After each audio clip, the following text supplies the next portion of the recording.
আসসালামু আলাইকুম বন্ধুরা, আমি ফাতিমা সুলতানা লাইফস্টাইল চ্যানেলের পক্ষ থেকে তোমাদেরকে জানাই স্বাগত। তো বন্ধুরা, তোমরা স্ক্রিনে দেখতে পাচ্ছ আমি কত সুন্দর ফুলকো পাকান পিঠা তৈরি করেছি। তো সেটা কিভাবে তৈরি করলাম সেটা দেখার জন্য তোমরা পুরো ভিডিওটি দেখবে। তো এখন আমি আমার শাশুড়িদের ঘরে চলে এসেছি খেজুরের গুড় বের করার জন্য। তো যেহেতু আজকের পাকান পিঠাটা আমি খেজুরের গুড় দিয়ে তৈরি করব, তো আমার শ্বশুর কিন্তু খেজুরের গাছ কেটে রস বের করে সেই রস আবার জ্বালিয়ে গুড় তৈরি করে। তো সেই গুড় আমাদের সংরক্ষণ করা ছিল, তো সেটা আমি এখন ঢেলে নিয়ে যাচ্ছি। তো গুড়টা আমাদের সংরক্ষণ করা থাকে, এখনও অলরেডি 4-5 খানের মতো গুড় রয়েছে, গুড়ের ভাঁড় আর কি। আপনাদের অনেকের এলাকায় হয়তো ঠিলাও বলতে পারে, তো আমাদের এলাকায় কিন্তু এটাকে গুড়ের ভাঁড় বলে। তো এক বাটির মতো আর কি ছোট একটি থালা, সেই থালার এক থালার মতো আমি ঢেলে নিলাম গুড়। তো গুড় নিয়ে আমাদের রান্নাঘরে চলে এলাম। এসে এখন কিন্তু আমি পাটখড়ি দিয়ে জালটা ধরিয়ে নিচ্ছি। তো যেহেতু আমি ন্যাচারাল চুলায় রান্না দেখাবো, কাঠ দিয়ে কিভাবে রান্না করি সেটা পিঠা তৈরি করি, গ্যাসের চুলায় না, মাটির চুলায় কিভাবে পিঠা তৈরি করলে কিন্তু সুস্বাদু খেতেও হয়, মজাটাই কিন্তু আলাদা। বাড়িতে আমাদের খেজুরের গুড় সংরক্ষণ করা ছিল, তো সেই খেজুরের গুড় এবং এতে আমি অল্প পরিমাণ চিনি দেব, এতে স্বাদটা আরও দ্বিগুণ হয়ে যাবে, সেজন্য কিন্তু আমি অল্প পরিমাণ চিনি দিয়ে থাকি বন্ধুরা। তো একদম সহজ পদ্ধতিতে কিভাবে পাকান পিঠা তৈরি করা যায়, তেলে ভাজা পিঠাও তোমরা বলে থাকো হয়তো, তো আমাদের এলাকায় এই পিঠাটা কিন্তু পাকান পিঠা নামে পরিচিত। তো বন্ধুরা, তোমাদের এলাকায় এই পিঠাকে কি পিঠা বলে সেটা কিন্তু কমেন্টের মাধ্যমে অবশ্যই জানাবে। এবং আমার ভিডিওটি ভালো লাগলে অবশ্যই সর্বপ্রথম আমার চ্যানেলটা সাবস্ক্রাইব করে দিবে, লাইক কমেন্ট শেয়ার দিয়ে কিন্তু পাশে থাকবে বন্ধুরা। তো তোমরা দেখতে পাচ্ছ আমার একদম নিকটে কিন্তু একটা বিড়াল আছে, আমার ছেলেটি এই বিড়ালের বাচ্চাটি আর কি পুষেছে। তো বন্ধুরা দেখো, আমি কিন্তু এখন একটা মাটির ছোট্ট একটা পাতিল আমি দিয়ে দিলাম চুলার উপরে। তো ওইটা কিন্তু তোমরা দেখতেই পাচ্ছ কালো কুচকুচা হয়ে গেছে, মানে অনেক আগে থেকে আমার শাশুড়ি আমার বিবাহের আগ থেকে ওই হাঁড়িতে কিন্তু পাকান পিঠা তৈরি করে। তো পিঠাগুলো কিন্তু খুব সুন্দর হয় ওই হাঁড়ির ভিতরে দিলে। তো সেটা আমি নামিয়ে রেখেছি, পরবর্তীতে চুলার উপর আবার বসিয়ে দিব। তো এখন আমি কিন্তু প্রথমে পর্যাপ্ত পরিমাণ মতো আমি চাউলের গুঁড়া নিয়ে নিয়েছি।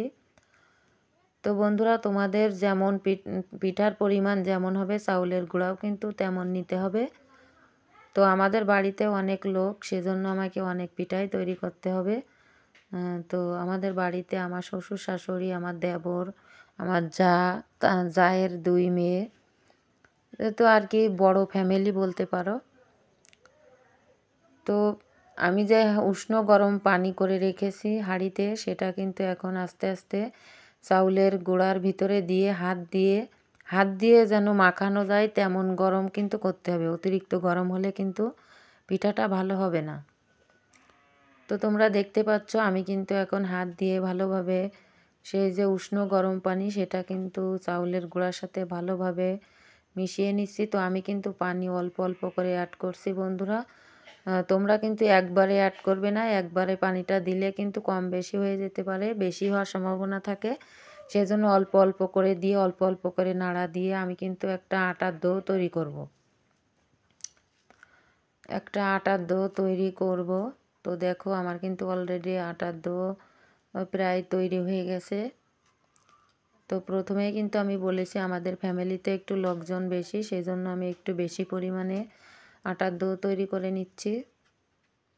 এই পদ্ধতিতে পিঠা বানালে কিন্তু যে কোনো দিনও পাকান পিঠা তৈরি করেনি সেও কিন্তু পাকান পিঠা প্রথমবারেই কিন্তু খুব সুন্দর একটা পিঠা তেলে দেওয়ার সঙ্গে সঙ্গে ফুলে উঠবে। তো এখন আমি সেই গুড় কিন্তু দিয়ে দিচ্ছি।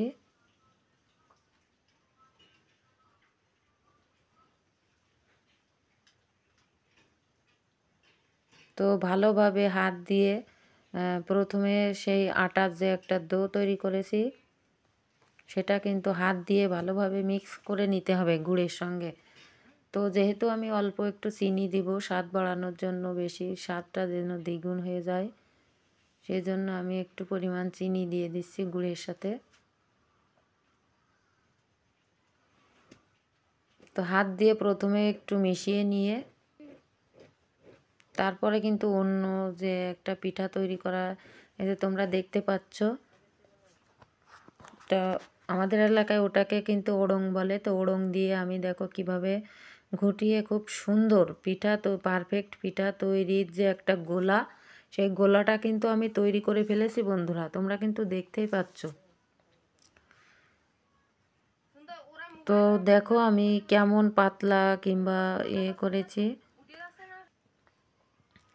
তো এখন কিন্তু আমি হাঁড়িটা দিয়ে দিব, দিয়ে পর্যাপ্ত পরিমাণ তেল কিন্তু আমি দিয়ে দেব। তেল কিন্তু আমি একবারে অ্যাড করে দিব বন্ধুরা।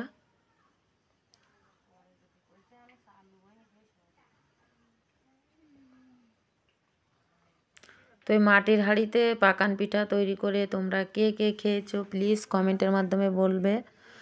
আর তোমাদের যার যার সামনে আমার ভিডিওটি গিয়েছে দয়া করে ভিডিওটি না টেনে সম্পূর্ণ দেখবে, তাহলে কিন্তু সহজ পদ্ধতিতে পাকান পিঠা তৈরি করার একটা টিপস আমার কাছ থেকে পেয়ে যাবে, গোপন টিপস।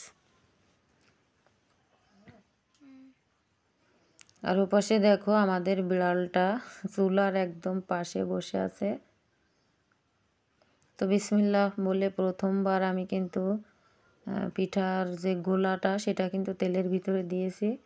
তো বন্ধুরা দুঃখের বিষয় তেলটা বেশি গরম হয়ে পারেনি, তো আমার একটু আগেই দেওয়া হয়ে গেছে।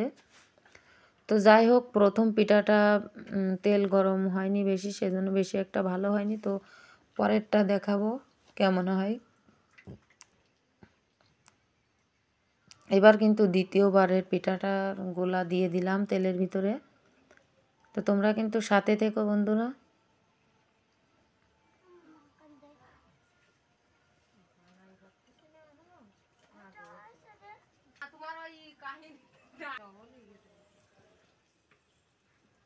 তো বন্ধুরা দেখো তেলের উপরে কিন্তু আমার পিঠাটা ভেসে উঠেছে। তো একটা সমস্যা হয়ে গেছে, পিঠার গোলাটা একটু বেশি পরিমাণে দেওয়া হয়ে গেছে, সেজন্য কিন্তু ডবল পিঠা হয়ে গেছে। তো বন্ধুরা আমি যেদিন যে জিনিসটা ভিডিও করতে চাই তোমরা হয়তো বিশ্বাস করবে না, সেদিন একটা না একটা সমস্যা, মানে ভালো কিছু যে তোমাদের সামনে দেখাবো সেই সৌভাগ্যটা আমার হয়ে ওঠে না, যে কোনো একটা সমস্যা হবেই হবে। তো যাই হোক আমি এভাবে দিতেই থাকবো, দিতে দিতে দেখবে খুব সুন্দর পারফেক্ট পিঠা কিন্তু আমি তৈরি করে ফেলবো। তো আমি কিন্তু এমনি কড়ইতে বানিয়ে থাকি পিঠা। তো এমন হাঁড়ির পিঠা আমার হাজব্যান্ড খুব পছন্দ করে, কারণ আমার শাশুড়ি মা, আমার হাজব্যান্ড যখন ছোট ছিল তখন তাকে মাটির হাঁড়িতে পিঠা বানিয়ে খাওয়াতো, সেজন্য এটাই তার বেশি পছন্দ। তো আমি তার পছন্দ যেহেতু এটা, সেজন্য আমি মাটির হাঁড়িতে তৈরি করে দিচ্ছি।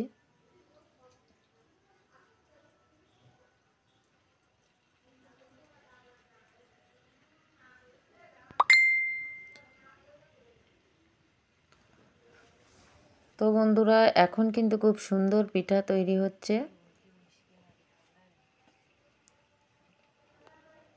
তো দেখো আমি ডালার ভিতরে কিন্তু রেখে দিয়েছি, 2-3টা পিঠা মাত্র তৈরি করলাম।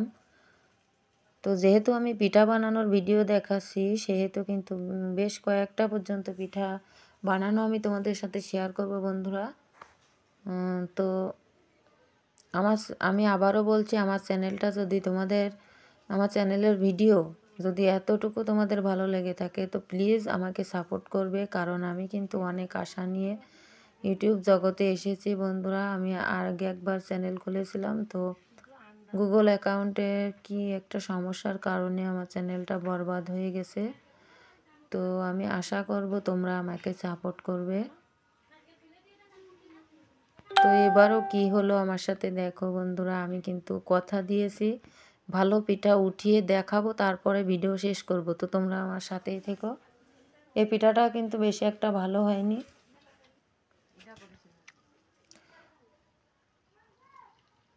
তো মাটির পাতিলটা কিন্তু অনেক দিন ধরে ফেলানো ছিল, সেজন্য আর কি একটু সমস্যা হচ্ছিল প্রথমে। তারপরে কিন্তু খুব সুন্দর সুন্দর পিঠা তৈরি হয়েছিল বন্ধুরা। তো দেখো কত সুন্দর পিঠা তৈরি হয়েছে। তো সবগুলো দেখাতে গেলে ভিডিওটা আসলে অনেক লং হয়ে যাচ্ছিল, সেজন্য আর কি আমি সম্পূর্ণ ভিডিও দেখাতে পারিনি। তো এখন আবার কয়েকটা পিঠা তৈরির ভিডিও আমি তোমাদের সাথে শেয়ার করতেছি। তো তোমাদের ভিতরে বন্ধুরা কার কার এই তেলে ভাজা পিঠা প্রিয়, প্লিজ কমেন্টের মাধ্যমে কিন্তু জানাবে। আর আমাদের এত কষ্ট করে ভিডিও তৈরি করতে হয় বন্ধুরা, তোমরা কি আর বলবো, আমরা গ্রামে থাকি, এত কাজ এত কাজ এত কাজের ভিতরে কিন্তু অনেক কষ্ট করে ভিডিও তৈরি করে সেই ভিডিওতে আবার কথা দিতে হয়, এডিটিং করতে হয়, অনেক ঝামেলা, বাচ্চা কাচ্চা সামলাতে হয়। তো যেহেতু আমাদের আর্থিক অবস্থা তেমন একটা ভালো না, সেজন্য অনেক আশা নিয়ে কিন্তু আমি ইউটিউবে এসেছি।